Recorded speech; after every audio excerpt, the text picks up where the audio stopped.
खंडेराजुरीतील शेतकरी बांधवांनो नमस्कार. आज आपण फेरफार या अभिलेखाविषयी जाणून घेऊया. गाव नमुना 6 मध्ये जमिनीवरील हक्कांची नोंद होते म्हणून त्यास हक्क नोंद पत्रक म्हणतात. ड पत्रक म्हणूनही ते ओळखले जाते. गाव नमुना 6 हे एक रजिस्टर आहे. त्यात हक्कामध्ये झालेले बदल फेरफार अनुक्रमाने नोंदवले जातात. म्हणून या पत्रकास फेरफार पत्रक म्हणून संबोधण्यात येते.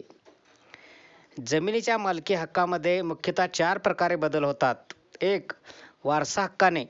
2. जमिनीचे वाटप झाल्याने. 3. उपनिबंधकाकडे किंवा सब रजिस्ट्रारकडे नोंदवलेल्या दस्तऐवजामुळे. 4.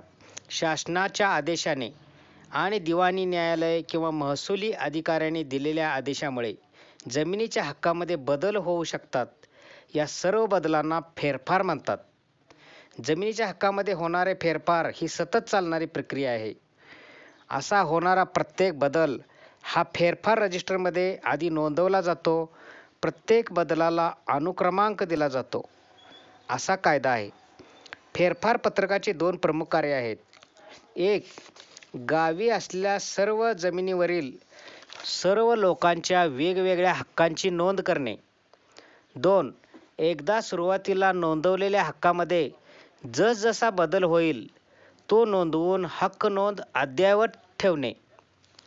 हक्क नोंद पत्रकाची प्रमुख उद्दिष्टे. 1. सरकारच्या दृष्टीने जमिनीवरील सरकारी धारा, सारा, आकार, पट्टी ज्याच्याकडून घ्यावयाची त्याचे नाव निश्चित करणे. धारापट्टी वसुलीस जबाबदार असलेल्या जमीन मालकाचे कब्जेदाराचे नाव निश्चित करणे. 2. हक्कपत्रातील हक्क नोंदीचा उपयोग करून जमीन कब्जेदाराला पोलीस व महसुली खाते आणि दिवाणी कोर्टाकडून संरक्षण मिळवता येते. 3.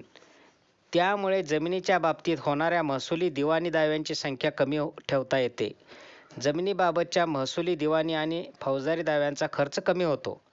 दाखल झालेले दावे कमी खर्चात चालवता येतात. तसेच दाव्यामधील कामकाज ह्या नमुन्यामुळे सरळ व सुलभपणे पार पाडता येते.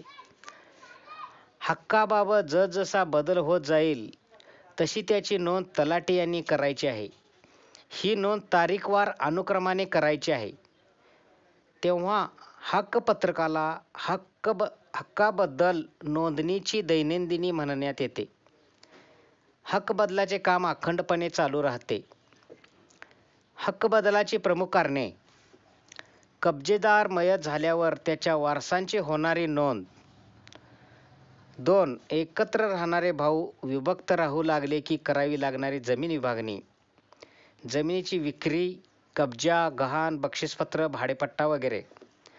कुळ कायदा, तुकडेबंदी, तुकडेजोड कायदा, कमाल जमीन धारणा कायदा, आदिवासींची जमीन परत पुन्हा मिळवून देण्याचे कायदे, भूसंपादन कायदा वगैरेमुळे होणारी जमिनीची हस्तांतरणे. तहसीलदार, प्रांत, जिल्हाधिकारी, महसूल आयुक्त, दिवाणी कोर्ट यांच्याकडून जमीन प्रकरणात किंवा दाव्यामधून झालेल्या निर्णयाप्रमाणे नोंदी केल्या जातात. फेरफार उतार्यावरील पहिल्या 3 स्तंभामध्ये तलाठी नोंद लिहितात तर मंडल अधिकारी संबंधित कागदपत्रे तपासून नोंद मंजूर किंवा नामंजूर केल्याचा शेरा स्तंभ 4 मध्ये लिहितात. अशा नोंदी तलाट्याला केव्हा करता येतात? 1. कुठल्याही व्यक्तीने एखाद्या जमिनीमध्ये कोणत्याही प्रकारचा हक्क संपादित केला असेल तर त्या व्यक्तीने तलाठ्याला हक्कबदलाची लेखी वर्दी म्हणजेच माहिती द्यायची असते. ही वर्दी हक्क संपादनाच्या 3 महिन्यात द्यायची आहे. ठरवून दिलेल्या मुदतीत वर्दी दिली नाही तर हक्क संपादन करणाऱ्यास नाममात्र दंड तलाठी करू शकतो. असा हक्क जर नोंदवलेल्या दस्ताने म्हणजेच खरेदी खत किंवा बक्षीसपत्र निर्माण झाला असेल किंवा जिल्हाधिकाऱ्यांच्या परवानगीने संपादित केला असल्यास अशा प्रकारे 3 महिन्यात तलाठ्याकडे माहिती दिली नाही तरी चालते. असा हक्क वारसाने सुद्धा येऊ शकतो. वारसानेही जमिनीत 2 प्रकारे हक्क प्राप्त होतो. 1. इच्छापत्राद्वारे, याद्वारे मिळणारा वारसा हक्क आणि वडिलोपार्जित जमिनीत मिळणारा वारसा हक्क. अशा हक्काबाबत तलाठ्याकडे माहिती दिल्यानंतर तलाठ्याने त्याबाबत फेरफार रजिस्टरमध्ये रीतसर नोंद करायची असते आणि अशी माहिती मिळाल्याची रीतसर पावतीही द्यायची असते. कधी कुटुंबाबाहेरील व्यक्तीच्या नावे इच्छापत्राद्वारे स्वकष्टाची जमिनीचे हस्तांतरण केले जाते. अशा झालेल्या फेरफारास नोंदी संबंधित व्यक्तीला हरकत घेता येते. अशा हरकतीचे एक रजिस्टर असते. अशा हरकतींची महसूल अधिकाऱ्याकडून रीतसर चौकशी केली जाते आणि मगच फेरफाराची नोंद पक्की केली जाते आणि तिला अनुक्रमांक दिले जातात. जमीन विक्री, भाडेपट्टा, कब्जा, गहाण वगैरे मधील जमिनींची किंमत ₹100 किंवा त्यापेक्षा जास्त असेल तर असे जमीन हस्तांतरण भारतीय नोंदणी अधिनियमाप्रमाणे नोंदणीकृत करावे लागते, नोंदवावे लागते, रजिस्टर करावे लागते. तालुक्याच्या ठिकाणी असलेल्या उपनोंदणी म्हणजेच सब रजिस्ट्रार अधिकाऱ्याकडे हे व्यवहार नोंदवायचे असतात. जमीन व्यवहार नोंदवल्यानंतरच उपनोंदणी अधिकाऱ्यांनी नमुना 16 मध्ये विक्रीचा किंवा अन्य हस्तांतरणाचा तपशील तहसीलदारामार्फत तलाठ्याकडे पाठवायचा असतो. नमुना 16 मिळाल्यानंतर त्यामध्ये दर्शवलेल्या नोंदवलेल्या व्यवहाराबाबत तलाठ्याने फेरफार तयार करायचा असतो. ₹100 किंवा त्यापेक्षा जास्त किमतीचा जमिनीचा व्यवहार नोंदला नाही तर तो अवैध ठरतो. असा व्यवहार हक्कपत्रकात नोंदवता येतो पण मंजूर करता येत नाही. तहसीलदार, उपविभागीय अधिकारी, जिल्हाधिकारी, दिवाणी न्यायालय यांच्यापुढे चाललेल्या जमीन प्रकरणामध्ये दाव्यांमध्ये दिलेल्या निर्णयाची माहिती संबंधित अधिकाऱ्यांनी कोर्टाने तलाठ्याला कळवायची असते. अशी माहिती आणि हुकूम हातात आल्यानंतर तलाठी फेरफार नोंदवतात. कोर्टाचे हुकूम तहसीलदारामार्फत तलाठ्याकडे पाठवायचे असतात. वर्दी किंवा नमुना 16 किंवा हुकूम अशा 3 प्रकारे तलाठ्याला हक्क बदलाची नोंद घेता येते किंवा लिहिता येते.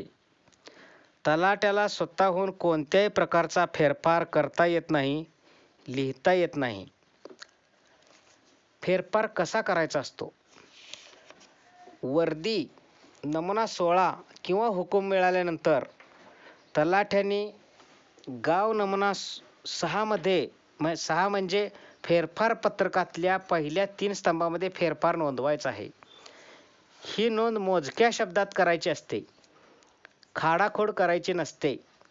व्यवहार केव्हा झाला, व्यवहाराचे स्वरूप काय, तो कोणाकोणात झाला, जमिनीची किंमत किती दिली गेली, कोणत्या जमिनीबाबत व्यवहार झाला, ही सर्व माहिती थोडक्या शब्दात नमूद करायची असते. म्हणजे फेरफार जसा येईल तसा नोंदवायचा असतो. अनुक्रमांक देऊन तो नोंदवायचा आहे. फेरफार नोंदवल्यावर त्याबद्दल ठरवून दिलेल्या नमुन्यात नोटीस काढायची असते. ही नोटीस 7/12 उतार्यावरील कब्जेदार सदरातील व इतर हक्क सदरात नोंद असलेल्या सर्व हितसंबंधियास तलाठ्याने बजावायची असते. तसेच ही नोटीस तलाठी कार्यालयात आणि संबंधित गावातील प्रमुख ठिकाणी प्रसिद्ध करायची असते. विशेषतः ग्रामपंचायत कार्यालय, चावडी, शाळा ही प्रमुख ठिकाणे आहेत. नोटिशीची मुदत 15 दिवस असते.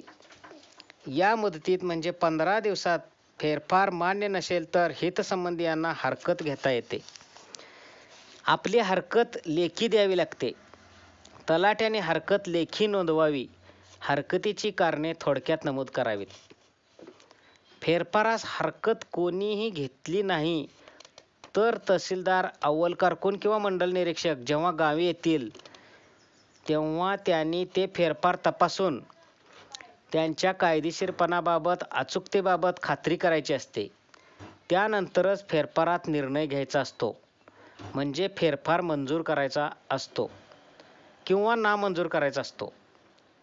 हरकत आली तर काय करायचे?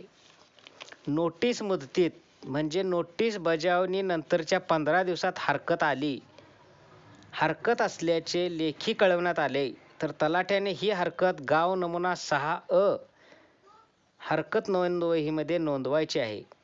हरकत नोंदवहीतील या नोंदीची नक्कल तयार करून तलाठ्याने तहसीलदार यांच्याकडे पाठवायचे असते.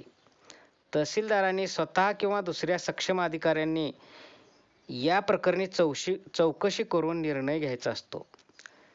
चौकशीसाठी गावी कधी येणार हे या अधिकाऱ्यांनी तलाठ्याला आगाऊ कळवायचे असते.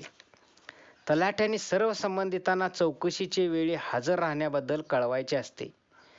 ठरलेल्या ठिकाणी सर्व संबंधितांना कागदपत्रे पाहून त्यांचे म्हणणे ऐकून घ्यायचे असते. जमीनविषयक कायद्यांच्या विविध तरतुदी विचारात घेऊन सर्व दस्तऐवज तपासून निर्णय करायचा असतो. संक्षिप्त चौकशी पद्धतीचा अवलंब त्यांनी करायचा असतो.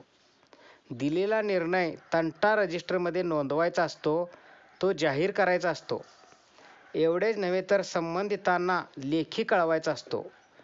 निर्णय दिल्यानंतर गाव नमुना 6 व गाव नमुना 7-12 मध्ये अंमल द्यायचा असतो. फेरफार मान्य नसेल तर काय करायचे असते? फेरफार मान्य नसेल तर अपील करायचे असते.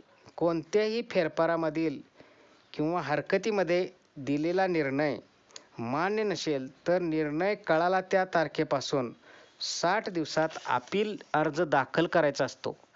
हे अपील उपविभागीय अधिकारी यांच्याकडे करायचे असते. ज्या फेरफार निर्णयाविरुद्ध दाद मागायची आहे त्या फेरफाराची किंवा हरकतीमधील निर्णयाची सही शिक्क्यांची नक्कल अपील अर्जासोबत पाठवावी लागते. फेरफार विरोधी फक्त तक्रार अर्ज करून चालत नाही, तर अपील अर्ज म्हणजेच दावा दाखल करावा लागतो, हे लक्षात ठेवले पाहिजे. हे लक्षात ठेवा की फेरफारामध्ये होणारा निर्णय हा न्यायालयीन निर्णय आहे. चौकशी करून सर्व हितसंबंधियांचे म्हणणे ऐकण्याची संधी देऊन कागदपत्रे तपासून कायद्यातील तरतुदींचा विचार करून अधिकाऱ्यांनी निर्णय करावा अशी अपेक्षा आहे. सामान्य शेतकऱ्यांना फेरफाराविरुद्ध अपील अर्ज दाखल करायचा असतो हे अद्याप माहिती नाही. अयोग्य फेरफाराविरुद्ध अपील अर्ज करताना संबंधित फेरफारासंबंधीचे अर्ज, जाबजबाब, रुजनामा, प्रोसिडिंग, निकाल यांच्या प्रती तहसीलदार यांच्याकडे अर्ज करून मिळवणे आवश्यक असते. फेरफारात कोणत्या तारखा दाखवायच्या असतात?